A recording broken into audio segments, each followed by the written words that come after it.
Welcome to the Growth Cap podcast, where we chat with CEOs, investors, and other key industry leaders to uncover insights and strategies for succeeding in business.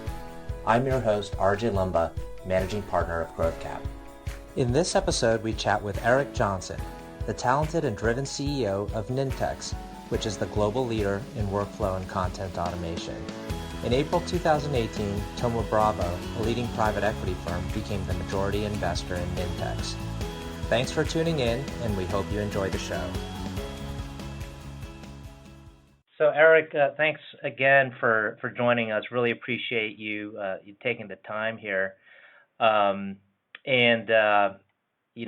those in our audience that might not be as familiar, maybe we could kick off with just a quick introduction. There's been a lot going on, a lot of good things going on with Nintex. So maybe if you could share a little bit of your background as well as kind of recent events at the company. Sure, I'd be happy to do that. So from a company perspective, Nintex is a leader in the process management and automation space. What we really go after is, nearly every enterprise, I think it's McKinsey says about 2/3 of all processes unautomated in companies with at least 1,000 employees. And the reasons for that are the company's lack of visibility to their processes. The technologies that they've been able to employ are too hard to use and require lots of coding, or they're too lightweight and really designed for end user productivity.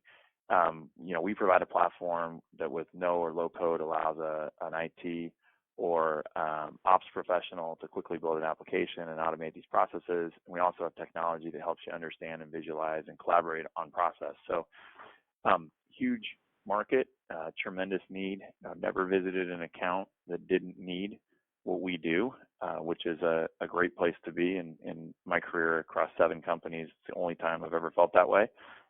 Which has been good. And we had an opportunity back in March to have a new majority investor with Thoma Bravo. And that has gotten us off to a really good start. We've been super focused. We've definitely partnered really well. And Thoma Bravo has great resources to support growth, both in terms of some operational experience in the operating partner model, and then also supporting our acquisition agenda. In fact, within the first 4 or 5 months together, we went and did our first acquisition in the last 3 or so years and acquired ProMap, which is a really innovative cloud process management technology provider that we brought into the stack. So gotten off to a fast start.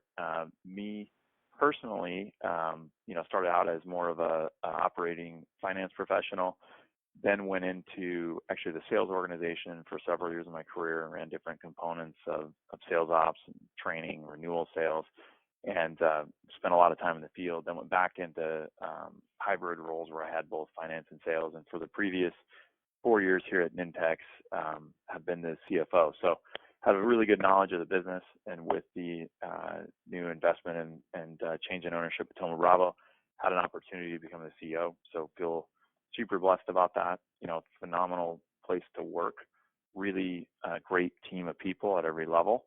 And like I said, to be in a business where, you're providing a solution that literally every customer you ever see needs is a great place to be. And we've got a great business model that's heavily partner centric. We actually don't do professional services. All of the solutions are delivered by our partners, which is great.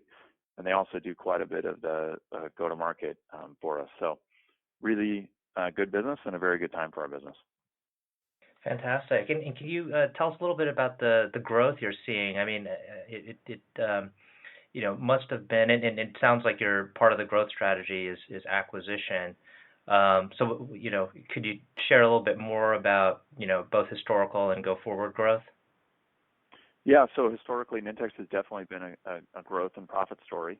That continues. We've got a massive market opportunity, but like anyone, you have to choose what components of the market you focus on and how you do that. We started out very much in the Microsoft ecosystem in the early days, a lot around SharePoint when it was on premise. Started to go to the cloud over the last few years and changed to more of a subscription model as the folks in the Microsoft world started to leverage Office 365 and Azure. And so that's been a great opportunity for Nintex. So that's our largest route to market is continues to be in that ecosystem, which is great. Second, we have a really a good motion around document automation in the Salesforce market, which is the fastest growing cloud ecosystem in the world. And then the third would be process management led sales activities, and all three of those routes to market are all growing rapidly, have a good opportunity. So this business, I think when I joined, just under 5 years ago, we were about 40 million a year in billings and revenue. The fiscal year we're in now, which ends June 30th, will be close to 4 times as big. So, definitely in the mid 100s. So if you just, think about that growth rate, depending on the year, we're typically growing 20 to 30% a year, both from an organic and a little bit of inorganic in there. So good growth opportunity. We expect to be able to continue to grow at a pretty high rate, and we're very, very profitable. Historically, cash EBITDA margins in the 20% plus range. Those are continuing and actually expanding quite a bit as we go forward. So really good mix of growth and profitability. And, I guess it's probably not as frequent that you see kind of the move from CFO to CEO. And it's fantastic to see, that, you were identified by the board.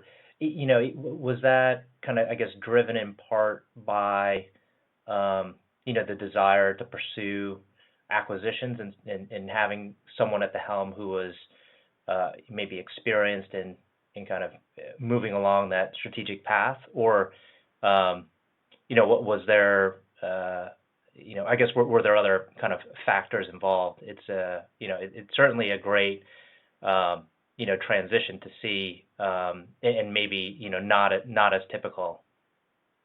Yeah, I mean, I think there's definitely different types of CFOs, and I think some types of CFOs may be set up better for, the CFO or CEO role than others.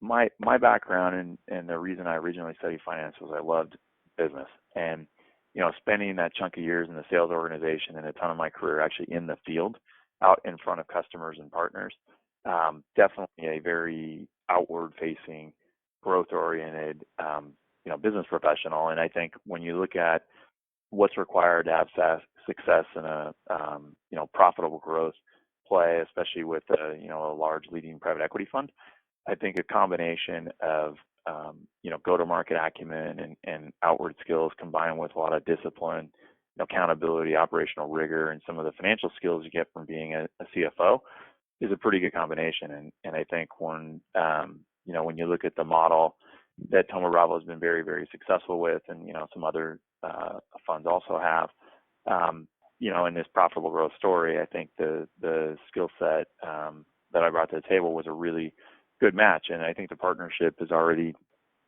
been really strong. We tend to work really well together. And I think a lot of that is that we just have very similar philosophy in terms of the discipline and accountability and the rigor we approach the business. And so that's where I think, a certain type of CFO, can really be a good match for the needs of CEO in this situation today. And I think that we're off to a great start, which is proving out the model. Great. And can you tell us a little bit about your leadership style? Maybe some of the philosophies you've kind of developed along the way as you worked with other organizations, and now that you're kind of in that lead role with Nintex, kind of what are some of the key, maybe some of the key things you pay most attention to as a CEO? Yeah, so I think the same things I did earlier, are definitely being leveraged now. There may be leveraged on a bigger scale, on a wider form, and a little bit differently, but I think the same principles apply. Number one, I always felt like in every leadership role, no matter the size of the organization, it was important to lay out for the team, the strategy and what our key priorities were so that we could have alignment across whatever organization I was running. And so in this current role, first body of work, put a lot of time into with the senior leadership team here, was around our strategy. And in this case, we call it Nintex 3.0 because it's really the third season of the company. But aligning first on strategy, because if you don't have the overall picture on what you're trying to do, then it's really hard to get the right goals and objectives and tactics in place to actually execute on that. The second is then making sure that everyone's on the same page and understands what we're then trying to accomplish, how we're doing it. And I'd say the third thing is, I personally care a ton about people. In this industry, in software and SaaS, you don't produce a physical product, and everything we do is through and with people. I have a lot of passion around if the people in the organization know you personally care about both the company's success and their success, and they know you're behind and supporting them, people do more. And every study I've ever read and just my own experience has been when team members feel like they've got a great manager who is both driving a great outcome for the company and an outcome for them and just personally cares, then they come to work and they don't do the minimum. They actually go that extra mile, use their full creativity and really bring it. And so I think what I try to do is a little bit of the direction setting, and then really making sure that we've got good support for our people. If we do those things well together, and we have great clarity and pace, then we tend to get a good outcome. There's three basic core tenets we put in place here at Nintex, and they've been working very effectively for us. One is we say deliver on commitments, and that requires focus. So if we have great focus, we can make commitments we can keep.